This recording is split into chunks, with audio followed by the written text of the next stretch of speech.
Trump says his feud with Senator Corker won't hurt tax push. Washington, Reuters. U.S. President Donald Trump said on Tuesday his public feud with Senator Bob Corker would not harm his push for a tax code overhaul, hours after piling a new insult on the influential fellow Republican by mocking his physical stature.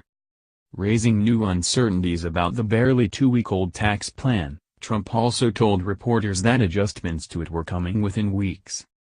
It was unclear what he meant. White House spokeswoman Sarah Sanders later said, "We don't have any adjustments to make to the framework at this time." Asked if his spat with Corker would affect the tax effort, Trump said, "I don't think so, no."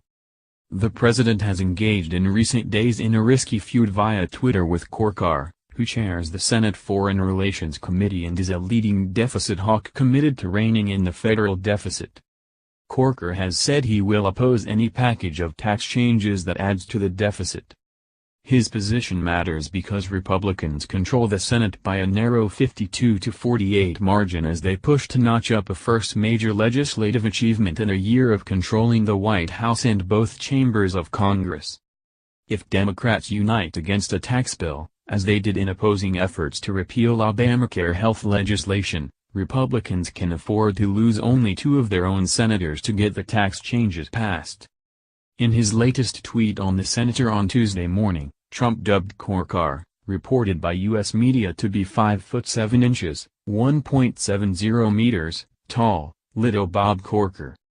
He said Corker had been made to sound a fool by the New York Times, and that's what I'm dealing with. Corker tweeted over the weekend that the Trump White House was an adult daycare center and then said in an interview with the Times that Trump risked setting the country on a path to World War III. In his remarks in the Oval Office, Trump focused on tax reform, saying it was politically positive and desired by Americans. People want to see tax cuts, they want to see major reductions in their taxes, and they want to see tax reform, and that's what we're doing, he said. And we'll be adjusting a little bit over the next few weeks to make it even stronger. But I will tell you that it's become very, very popular.